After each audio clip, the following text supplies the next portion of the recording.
우리가 마태복음 보겠습니다. 마태복음 10장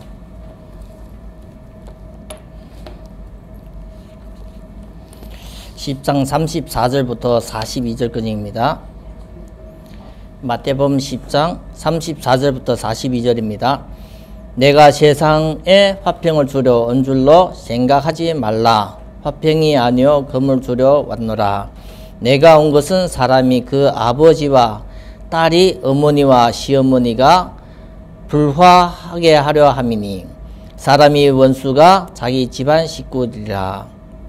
아버지나 어머니를 나보다 더 사랑하는 자는 내게 합당하지 아니하고 아들이나 딸을 나보다 더 사랑하는 자도 내게 합당하지 아니하며 또 자기 십자가를 지고 나를 따르지 아니하는 자도 내게 합당하지 아니하리니라. 자기 목숨을 얻는 자는 잃을 것이요 나를 위하여 자기 목숨을 잃은 자는 얻으리라. 너희를 영접하는 자는 나를 영접하는 것이요 나를 영접하는 자는 나를 보내신 이를 영접하는 것이라. 선지자의 이름으로 선지자를 영접하는 자는 선지자의 상을 받을 것이요 의인의 이름으로 의인을 영접하는 자는 의인의 상을 받을 것이요 또 누구든지 제자의 이름으로 이 작은 자 중 하나에게 냉수 한 그릇이라도 주는 자는 내가 진실로 너에게 이르노니 그 사람은 결단코 상을 잃지 아니하리라 하시니라. 아멘. 우리가 성경을 이렇게 알아야만 제대로 하나님 앞에 신앙생활을 할 수 있습니다. 그래서 성경에 우리가 모든 지식은 알 수 없지만 예배하면서 하나님이 나에게 하나님의 교회에 주시는 중요한 메시지는 우리가 듣고 깨달아야 됩니다. 우리가 모르고 믿는 거 보고 맹신이라고 하고 있습니다. 맹신은 사람을 무너지게 만듭니다. 그래서 우리가 확신을 가져야 됩니다. 그래서 이 확신이라는 것은 하나님에 대해서 영적인 사실에 대해서 제대로 알고 있는 확신을 얘기하는데 오늘은 제자에 대해서 우리가 말씀 보겠습니다. 제자가 어떤 생각을 해야 되는가? 어떤 생각을 하고 어떻게 인도받아야 되는가? 그래서 우리가 그리스도인으로서 하나님이 앞에 그리스도의 제자로서 어떤 마음 상태로 우리가 인도를 받아야만 참된 우리가 신앙생활을 할 수 있는가? 그 부분을 우리가 말씀을 통해서 나누려고 하고 있습니다. 그래서 우리 성도 한 사람 한 사람이 제일로 중요한 것은 하나님이 우리 성도에게 주시는 중요한 이 예배 축복을 알아야 됩니다. 예배 축복. 예배 자리에 와서서 그냥 자리에 앉아있는 것이 아니라 예배 축복을 받는 겁니다. 하나님은 이 예배라는 것은 하나님과 성도 시간에 최고의 축복이고 값진 예배입니다. 그래서 예배를 통해서 하나님은 모든 성도에게 구원받는 순간에 성령이 내주하고 있다는 것을 우리가 알고 있습니다. 하나님이 성령이 네 안에 성전 삼아서 내주하신다는 것을 우리가 알고 있습니다. 또 성경에서 너희가 성전인 것과 성령이 너희 안에 있는 것을 알지 못하느냐. 성경은 우리에게 알려주고 있습니다. 그래서 우리가 구원받은 사람이 성령은 내 안에 있지만 성령 충만을 받아야 됩니다. 하나님의 영으로 충만될 때 힘이 나오는 거예요. 사실적으로 우리가 영적인 사실을 모르는 것도 있지만 영적인 힘이 없어서 우리가 내 삶이 하나님이 원하시는 쪽으로 인도 못 받을 때가 많습니다. 그래서 예배를 통해서 하나님은 성도와 교회를 주시는 축복을 찾아야 됩니다. 그래서 하나님은 이 교회 피로 값인 예수 그리스도의 보혈로 피로 사셨기 때문에 이 교회에 대해서 중요한 하나님은 메시지를 주십니다. 메시지. 하나님의 말씀을 주십니다. 그래서 계시록에 보면 2장 3장에 보면 귀 있는 자는 성령이 교회에 주시는 말씀을 듣을지어다. 이 말씀을 듣는 자가 이긴다고 얘기하고 있습니다. 그 말씀을 계속 듣는 자리가 예배입니다. 예배. 요한복음 4장 24절. 그래서 예배를 할 때 성도 한 사람 한 사람이 영적으로 힘이 얻어집니다. 우리가 예배를 들을 때 모르는 것을 듣을 때가 있지만 많은 성도는 오래 예배를 드리다 보면 계속 듣는 얘기를 들을 수 있어요. 근데 듣는 얘기를 듣는데 성령의 감동, 하나님의 은혜와 감동은 매번마다 달라집니다. 그래서 그 하나님의 은혜의 힘을 얻는 시간이 예배자리입니다. 그래서 성도가 이 예배를 승리할 때 이 예배만 끝나는 것이 아니라 그 예배가 우리의 삶과 이어집니다. 그래서 예배를 성공할 때 우리 삶도 하나님은 우리를 인도하십니다. 하나님이 원하시는 대로 계속 끌고 갑니다. 우리가 어려울 때는 하나님이 우리를 도와줍니다. 하나님이 역사하시고. 그래서 성도가 혼자 살면 힘든 삶입니다. 사실적으로 어려우면 내 혼자가 어렵고 가정이 있어도 어렵습니다. 근데 아무리 어려워도 하나님이 함께 하시는 것을 우리가 알고 믿고 내지면 거기에는 응답이 있습니다. 성경의 믿음의 사람들 보면 혼자 있어도 어렵습니다. 누가 있어도 어렵습니다. 요셉이 노예로 팔리고 다윗이 계속 쫓겨다닐 때 그거는 어려운 사정이에요. 말로 할 수 없는 어려움과 두려움과 공포 속에 있어도 다윗이 하나님을 찬양하는 같이 하나님이 함께 하시면 아무리 어려워도 괴로워도 하나님이 이겨나갈 수 있는 믿음의 힘을 주십니다. 그래서 우리가 그것을 우리가 제대로 영적으로 인도받으면 우리 삶을 하나님이 인도하시고 역사하십니다. 그래서 우리가 그냥 겨우 참고 가는 것이 아니라 이기는 삶을 살면 이기는 삶. 그리고 승리하는 삶을 삽니다. 그래서 성경 자체가 그 얘기를 합니다. 요셉과 함께 하시는 하나님, 아브라함과 함께 하시는 하나님, 다윗과 함께 하시는 하나님이 그 인생을 끝까지 인도하시면서 역사하시면서 이기고 승리하는 삶으로 인도하셨습니다. 그래서 성경은 그걸 얘기하면서 성도가 그 삶으로 인도받으라고 우리에게 계속 교훈을 주는 겁니다. 안 되어지는 것은 내 사정입니다. 그런데 하나님은 그걸 원하고 있습니다. 그래서 하나님이 그걸 원하고 성경에서도 아브라함을 인도하시고 이삭도 인도하시는 하나님이 지금 우리와 함께 하시는 하나님이라는 것을 알게 만들고 믿게 만들면서 성경에 그 사람들을 인도하신 같이 너의 삶도 인도하신다는 겁니다. 아브라함이 기근 속에서 애굽으로 도망가고 이삭 시대도 하나님의 기근이 있었지만 그리고 야곱과 요셉 시대도 7년 기근이 있었지만 끝까지 하나님이 인도하시고 역사하셨습니다. 지금 우리가 코로나 때문에 어렵다 하지만 구약의 요셉이 시대의 그 7년 기근과 비교하면 아무것도 아닙니다. 7년 기근과 비교하면 아무것도 아닌 그런 우리가 현장에 이렇게 왔는데 세상 사람들이 말해보면 너무 어려움을 계속 많이 겪습니다. 그래서 우리가 믿는 사람도 이런 어려움을 어떻게 이겨나가야 되는가? 인도를 받아야 됩니다. 인도. 내 삶으로 아니라 하나님이 주시는 인도를 받아야 됩니다. 그래서 그 사람들의 특징은 하나님이 함께 하시는 임마누엘을 임마누엘 이름이 예수님입니다. 예수.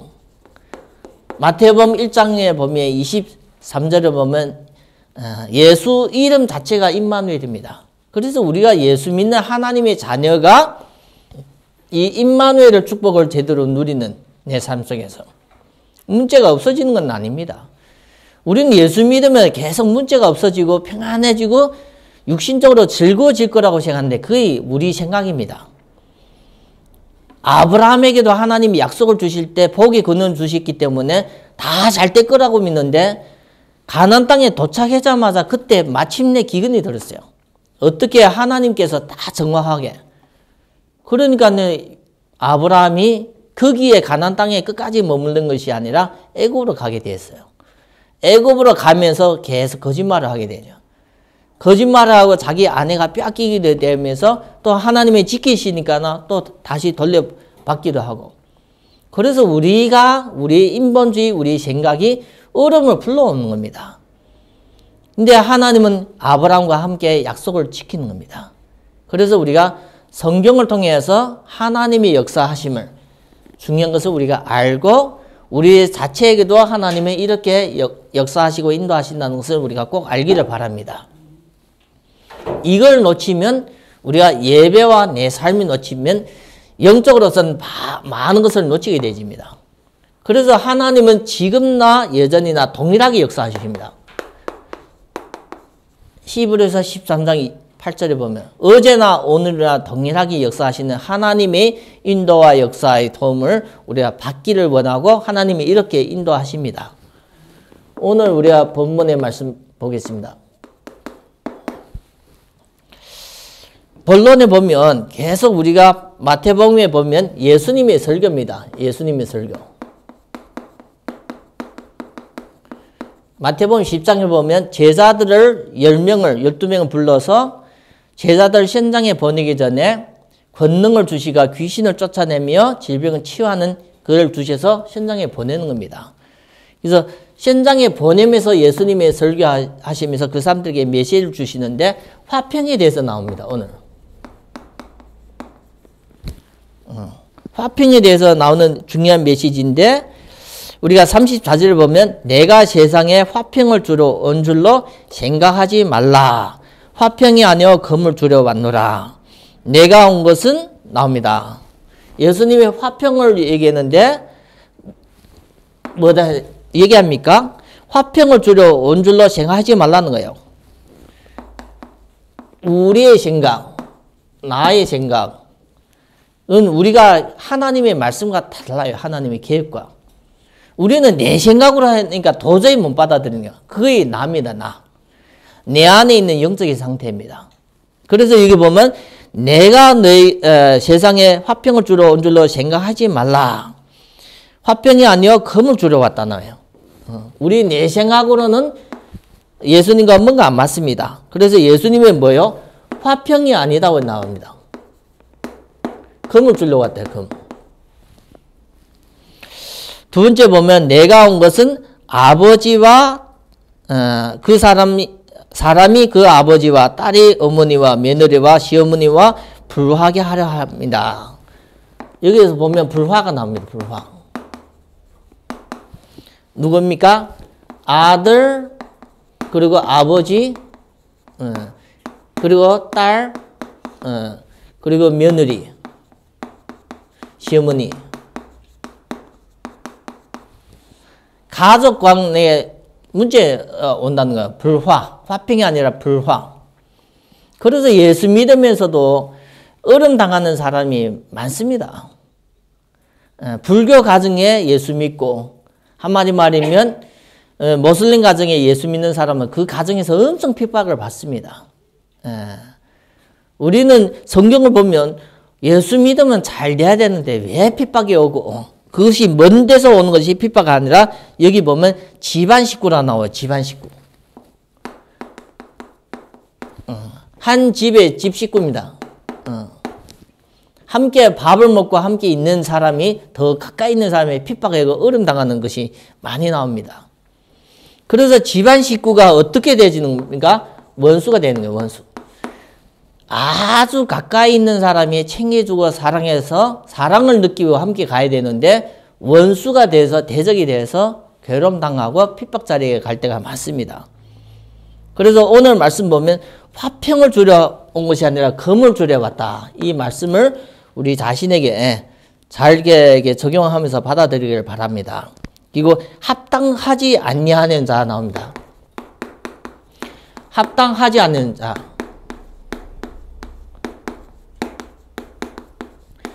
여러 종류가 나오는데 첫 번째 보면 아버지와 어머니를 나옵니다. 아버지와 어머니를. 아버지나 어머니를 나보다 더 사랑하는 자는 내게 합당하지 아니하다. 아버지, 어머니. 누구보다요? 예수님보다 더 사랑하시면 안 된다고 나와요. 한마디 말이면 우리가 이게 육신적으로 보면 너무 이게 충격될 만한 하는 말씀입니다. 충격될 만한 말씀입니다. 부드럽고 좋은 말이 아니라 아버지와 어머니를 예수님보다 더 사랑하지 아니하면 나와요. 그래서 우리가 보면 부모가 들을 땐 기분 나쁠 일입니다. 부모가 들을 때. 내가 태어나게 하시고 자라게 해서 어른이 됐는데 예수 믿으면서 부모보다 더 예수님을 사랑한다 하니까 아래절에 보면 뭐가 나오는가 하면 아들이나 딸을 나보다 더 사랑하는 자 나옵니다. 여기는 또 아들이나 딸. 누구요? 예수 그리스도보다 더 사랑하는 자는 내게 합당하지 아니하다 나옵니다. 그래서 우리가 말씀 보면 육신적으로 이게 부모, 형제, 그리고 이게 자녀 사랑보다도 더 하나님을 사랑해야만 그리스도의 제자가 된다는 겁니다. 그리스도의 제자.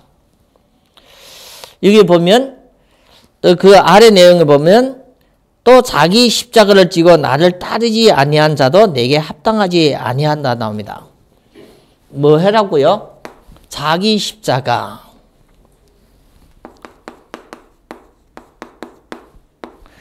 십자가는 고통을 얘기합니다. 죽음을 얘기하고 저주를 얘기하는 거예요. 자기 십자가를 지라고 나와요. 버리라는 것이 아니라 자기 십자가를 지고 나를 따르지 아니한 자는 내게 합당하지 않다 나와요. 이것을 지고 예수님을 따라야 됩니다. 예수 그리스도에게 순종하며 따라야 됩니다. 자기 목숨을 얻고자 하는 것은 잃을 것이요 나를 위하여 자기 목숨을 잃는 자는 얻으리라. 자기 목숨을 얻고자 하는 자는 잃을 것이요. 사람은 생명은 한 번밖에 없습니다. 그래서 누구나 죽음 앞에는 연약하게 되지고 죽음 앞에는 우리가 약해지게 될 수밖에 없어요. 근데 예수님의 말씀에 자기 목숨을 얻고자 하는 자, 자기 목숨을 살려고 얻으려고 하는 자는 잃을 것이요 나와요.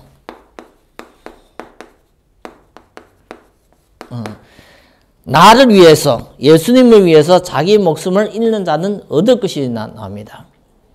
그래서 우리가 오늘 말씀이 좀 힘듭니다. 왜 힘든가 하면 우리가 육신적으로 그대로 받아들이면 많이 어렵습니다. 그래서 예수님의 말씀을 전달할 때 많은 사람이 부딪히니까 예수님을 떠난 사람이 한두 명 아닙니다. 나중에 마태복음 16장에 예수님이 얘기 중에서 너희들도 나를 떠나려 하느냐 나올 때 시몬 베드로가 생명의 말씀이 당신에게 있사오니 내가 어디로 가리까 얘기하는 거예요. 그래서 예수님이 물어볼 때 많은 사람들이 나를 누구라 하느냐 할 때 더러는 예레미야, 엘리야 선지자 중에 하나라 할 때 베드로가 주는 그리스도시요 살아계신 하나님의 아들이십니다 할 때 예수님이 그 최고의 언약의 축복을 말씀해 주고 있습니다. 그래서 우리가 오늘 말씀이 잘못되면 우리에게 많이 부딪히는 그런 말씀으로 우리가 인도받을 수 있어요. 그래서 말씀을 잘 우리가 기도하면서 우리 자신에게 적용시키기를 바랍니다. 상을 받을 사람 나옵니다.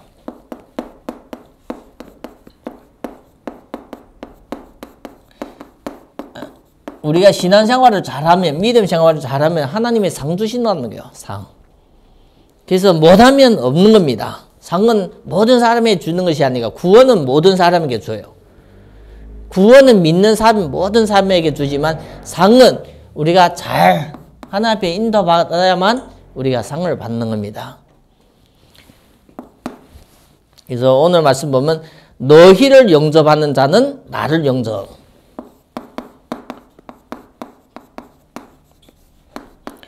너희를 영접. 예수님이 12를 보낼 때는 예수님 대신에 보낸 겁니다.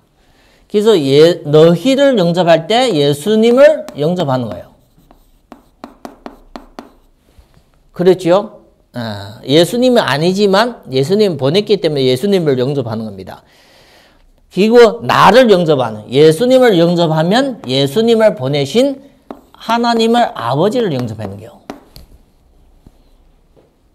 그래서 예수님이 나와 하나님이 하나다 얘기하는 거예요. 내 안에 하나님이 함께 하신다는 겁니다. 그래서 이 영접할 때는 상이 있는 거예요. 요한복음 1장 12절 보면 영접하는 자 그 이름을 믿는 자에게는 하나님의 자녀가 되는 권세를 주셨으니 상이 있는 겁니다. 상. 두 번째 우리가 보면 선지자의 이름으로서 선지자를 영접하면 선지자 상을 받아요. 그리고 의인의 이름으로서 의인을 영접하면 의인에 따라 상을 받는 겁니다. 그래서 우리가 영접하라는 것은 그냥 들어오라는 것이 아니라 그 사람을 대접하고 도와주고 하는 것이 영접입니다. 영접. 그냥 받아들이는 것이 아니라 그 사람을 선지자의 일을 잘하게 의인의 일을 잘할 수 있도록 도와주는 역할을 영접으로 이렇게 말씀해 주고 있는 겁니다. 그래서 이 사람들에게는 반드시 상을 받는, 반드시. 하나님은 그 사람에게 헛된 헌신과 헛된 것을 이렇게 하는 것이 아니라 반드시 상을 받는다고 이렇게 말씀해 주고 있습니다. 세 번째는 제자의 이름으로서 나옵니다. 제자의 이름으로. 우리가 그리스도의 제자입니다. 그리스도의 제자. 그리스도인입니다. 그래서 그 제자의 이름으로서 이 작은 자 나와요. 이 작은 자. 한마디면 우리 볼 때는 아무 가치가 없는 사람이요. 이 작은 자. 때로는 어린아이 같이. 때로는 힘이 없고 능력 없는 예수 믿는 사람. 이 작은 자 하나를 이게 큰 걸 대접하는 것이 아니고 냉수 한 그릇. 냉수 한 그릇.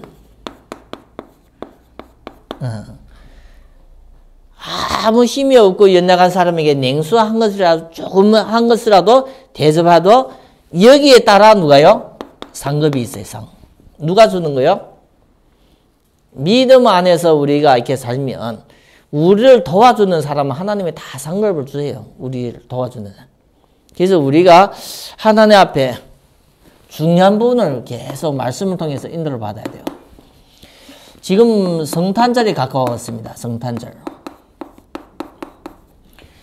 많은 길거리 가게 보면, 옷가게도 보면, 커피숍에도 보고, 옷가게도 보면, 식당에도 보면 성탄절 분위기 낸다고 루돌프, 그리고 썰매, 그리고 우리가 성탄 노인, 빨간 모자 기고 추리 했는데 해년마다 다 같은 행사로 이렇게 나오는 겁니다. 우리가 석가모니 탄생할 때는 많은 사람들 보면 절에 가려고 해요. 석가모니 탄생일 절에 가서 뭔가는 빌려고 복을 빌려고 기복하려고 가는데 성탄절이 되면 분위기가 다 바뀌어서 서로 선물을 주고받는 청년들이 서로 선물을 주고받고 또 부모를 대접하려고 하는 그게 성탄절로 이렇게 됐습니다.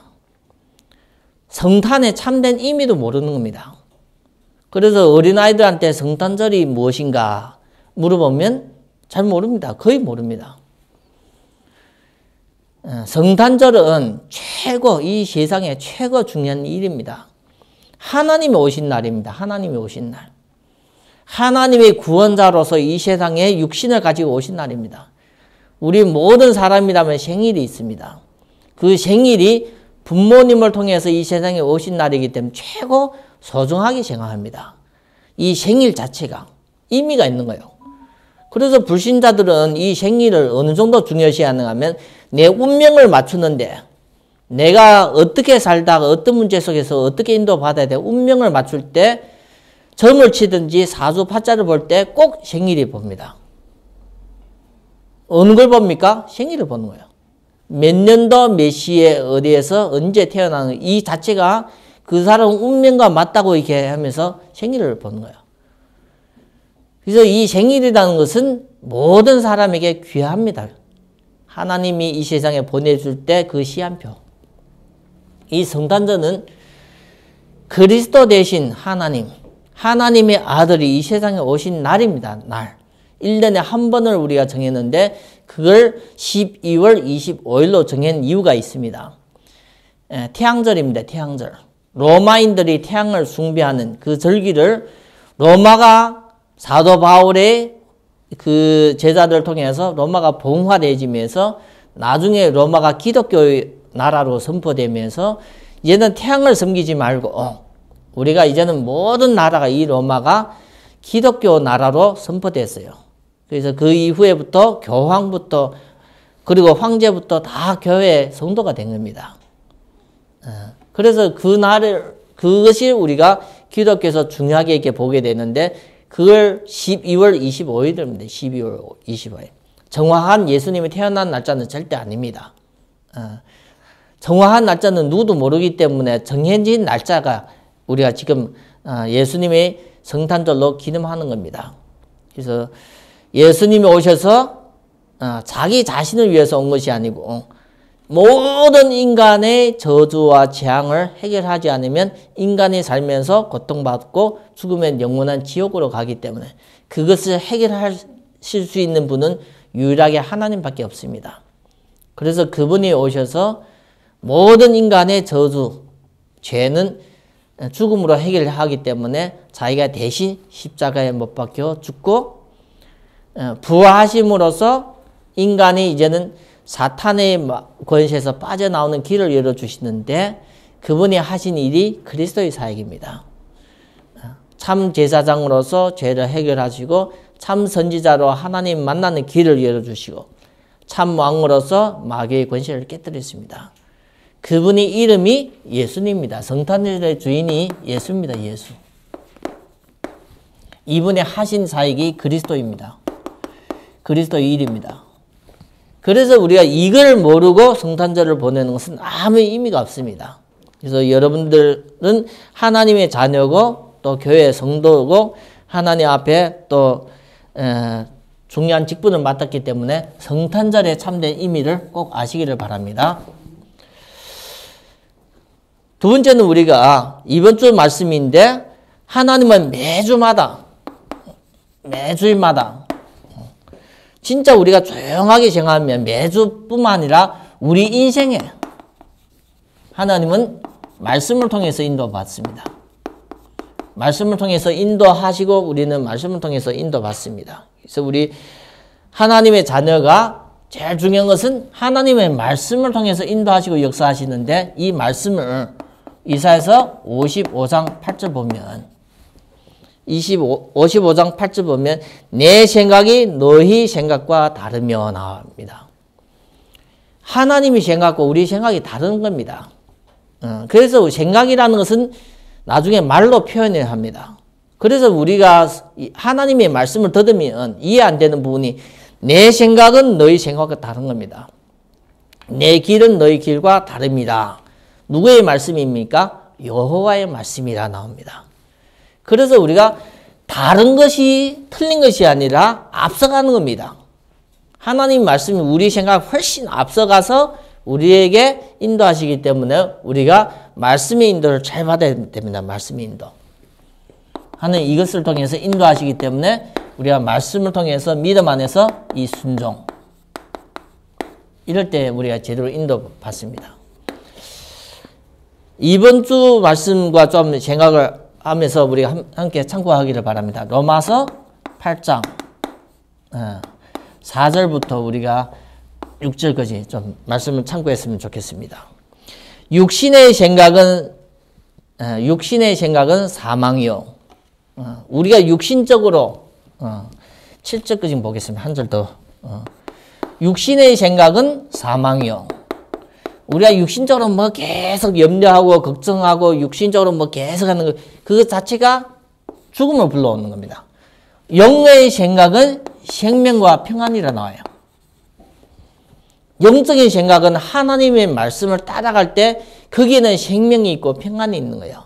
그래서 우리가 하나님이 주시는 말씀에 따라 인도받고 순종하면서 인도받는 것이 우리에게는 응답입니다. 응답.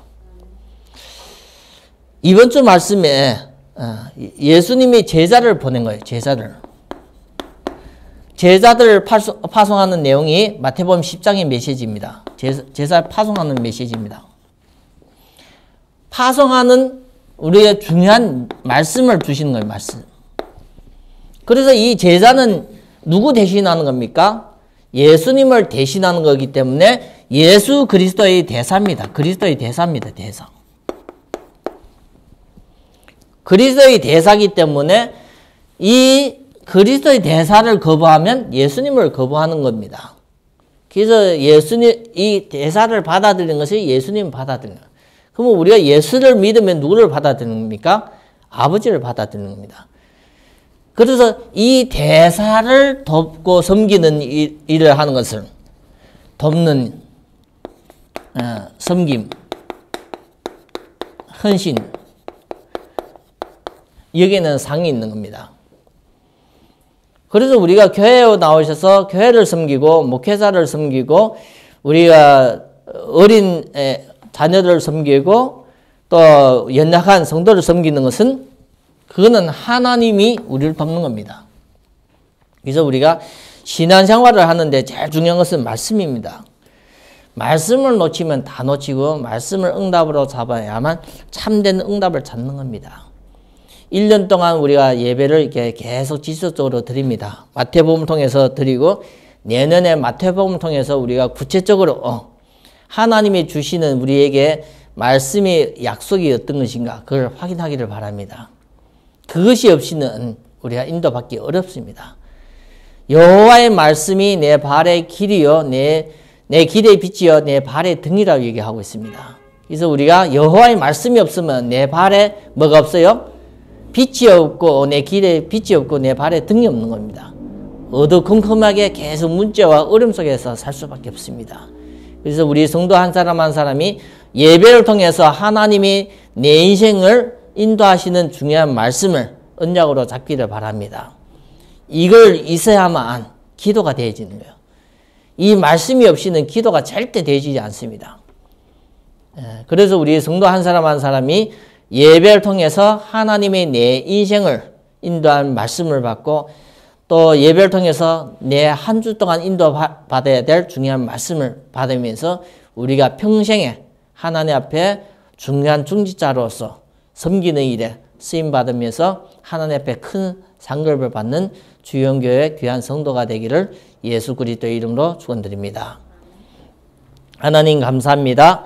오늘도 예배 자리를 불러주신 것 감사합니다. 예배를 통해서 성취될 말씀, 하나님의 언약의 말씀을 주신 영적인 사실을 깨달아지고 믿어지고 말씀을 받아들여 이 말씀이 우리의 삶 속에 성취되고 응답되게 인도하여 주시고 역사하여 주시옵소서. 우리 주 예수 그리스도의 이름으로 기도드립니다. 아멘.